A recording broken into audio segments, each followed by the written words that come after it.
Hey guys, HDvee here, and welcome back to a brand new video. Today, we're talking about Pokemon Diamond and Pearl remakes. Now, they haven't necessarily been confirmed yet, but there's a lot of leaks pointing to them happening, and a lot of other information just giving us the idea that we are going to be going back to Sinnoh next year in 2021. Obviously, with a new Pokemon game brings new features as well, and today, we're going to be going over the top 5 features that need to be in Pokemon Diamond and Pearl remakes. If you guys are excited for this video, drop a like down below. It really does help out. Let's try and smash through 500 likes. Leave a comment. What other features would you love to see in the Diamond and Pearl remakes? And subscribe if you're brand new. We do daily Pokemon content and live streams on this here channel. With all of that out of the way though, let's get into the video and take a look at some features that need to be in the Diamond and Pearl remakes.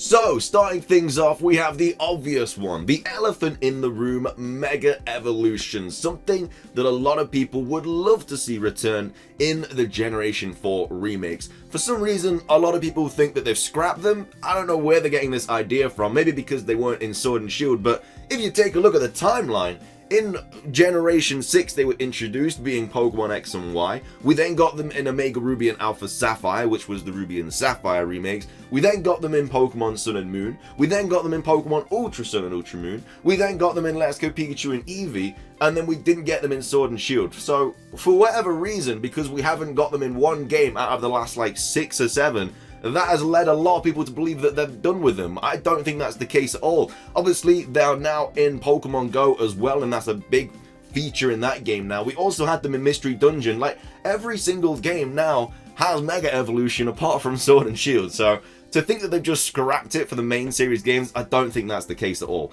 They just wanted to bring a new feature, which was Dynamaxing and Gigantamaxing, into Sword and Shield. Now, obviously, I don't think we're going to be seeing Z-moves in Generation 4 remakes. We know that that is exclusive to Alola and Generation 7, hence why they weren't in Gen 8.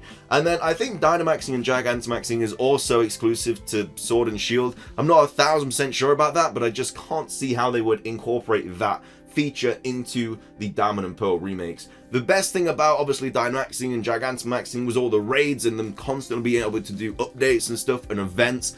It's going to be interesting how they do that in Sinnoh, but Mega Evolutions would be an amazing feature to be back in the Sinnoh remakes. There's so many Generation 4 Pokemon that would love a Mega Evolution. The obvious ones being the starter Pokemon. We have Luxray, we have Staraptor, Floatzel, Weavile, Mismagius. There are so many Pokemon that would just flourish with a new Mega Evolution. So I really do hope they return. I can't see how they won't return, but you never know. Game Freak could always just destroy our hopes, but Mega Evolution has to be back in Pokemon Diamond and Pearl remakes.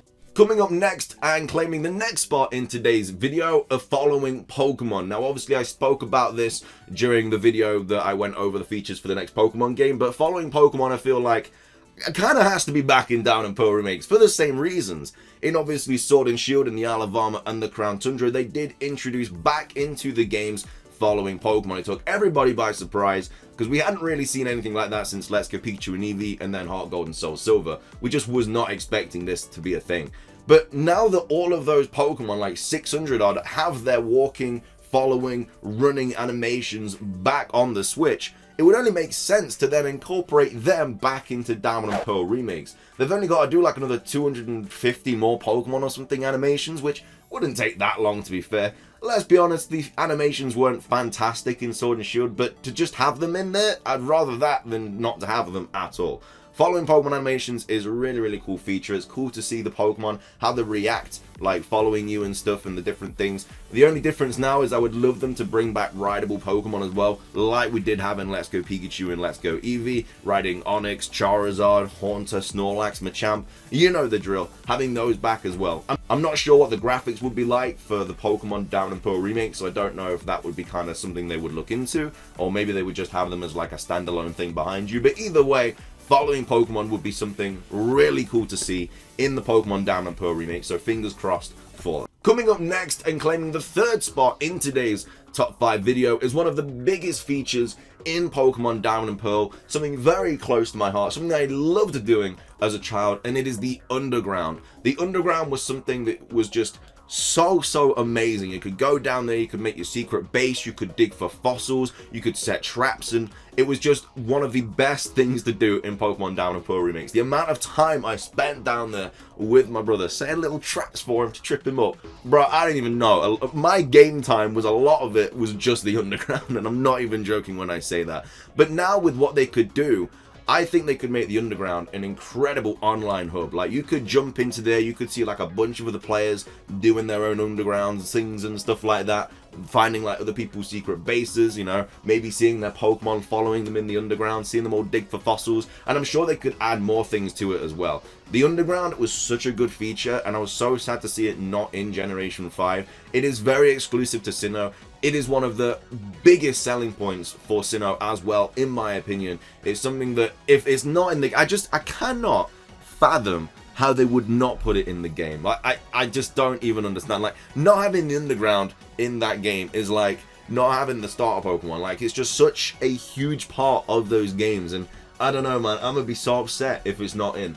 But it depends how they do it as well. Like, if it's just in and it's just like not even that big of a feature, then that's also going to be a little bit upsetting. They need to absolutely smash it out of the park, which I think they will. I think they're going to absolutely do something really cool. I think it's going to be to do with all the online and everything like that. Maybe you have to go to the underground to be able to trade and battle and whatever. Or maybe there's raids in the underground. Maybe they do something similar to that. I don't know. Maybe there's some like Dynamax energy underground that you dig up or something. I don't know. But there needs to be a way that they make the underground a huge part of the Diamond and Pearl remake. So I think it's going to be back if we get Diamond and Pearl remakes, but how they do it, that's the question on everybody's minds. But the underground, huge feature for the Sinnoh remakes. Coming up next for today's video is something that we've already spoken about a little bit, which is obviously to do with the raids and everything, but how they would incorporate something like that into the Pokemon Diamond and Pearl remakes. Now, as previously mentioned, raiding was a huge thing for Pokemon Sword and Shield, and I think it's something that has just kept the game alive. They have constantly been able to do updates and events all around raids that allow you to just carry on playing the game. You know, if you just keep getting events and stuff, you're going to want to keep playing the game, get more Pokemon, items. I mean, they did that Shiny Zeraora event and everything like that. Like, it's just something that will just keep the game alive. Like, Pokemon, if it doesn't have a very good post game, it dies kind of quick. You know, you can Shiny Hunt, you complete the Pokedex, you can obviously battle people, but apart from that, there's not really much to do. So if there's a reason to keep going back to the game because of these events, then it just keeps the game alive. Now, I think Pokemon Diamond and Pearl remakes will just be incredible anyway. I think a lot of people will enjoy them, and I think they will do better than Sword and Shield personally, even though it is a remake and not a mainline game. I just have a feeling about it. It's the 25th anniversary. I feel like they're going to do something massive, but to keep the game alive, they need to do something like raiding. So, like I say, if Dynamax and Gigantamaxing is exclusive to Pokemon Sword and Pokemon Shield, they will have to do something in Sinnoh to allow people to keep playing the game and to not get bored of it. What that may be, I don't know. They might link it with the underground. They might link it with like contests or something. They could be back. They could easily do a lot of different things, but yeah, they need to do something in the Diamond and Pearl remakes that will just keep giving us events to keep the game alive longer than it would be. But yeah, something other than raids to keep the game alive is another feature that I would love to see in the Diamond and Pearl remakes. Coming up next and finishing off today's video is a new shiny hunting method. Now, I've never shiny hunted in Generation 4, but I have heard that it was a very difficult way to shiny hunt. I think it was like radar hunting or something like that. Basically, you had to like find the same Pokemon like 40 times or something, and then it would be like a shiny, and then your chances were like ridiculously high. So if you kept it that chain, shiny Pokemon would just be popping up left, right, and center. No, I've never tried the shiny hunting method, but like I say, trying to get to that chain of 40 or whatever it is was apparently very difficult. But, you know, it was high risk, high rewards. With a new Pokemon game, though, they usually bring out new shiny hunting methods. Now, with Sword and Shield, the shiny hunting methods were a little bit lackluster. You know, we obviously had Masuda method back, but then at the same time, the encounter method is broken, and it wasn't really anything new. Like, it was just kind of beating the same Pokemon over and over again, and then just running around and doing random encounters until one of them sparkled. It wasn't really anything like SOS hunting or horde hunting or anything like that, or chain fishing. It was something kind of lackluster. Obviously, we then got Dynamax Adventures, which, in my opinion, is one of the best ways to shiny hunt, because you can do it with your friends, and you can see which one of you got a shiny at the end of it. Really cool shiny hunting method, but obviously you do need online and everything for that, and the NPCs absolutely suck. So if you don't have online, you're kind of screwed with the NPCs, especially for Zygarde raids and everything like that. So a new shiny hunting method would be something that I want to see in the Down and Pearl remakes. I think they will bring back radar chaining, because I think they brought it back in Generation 6 as well.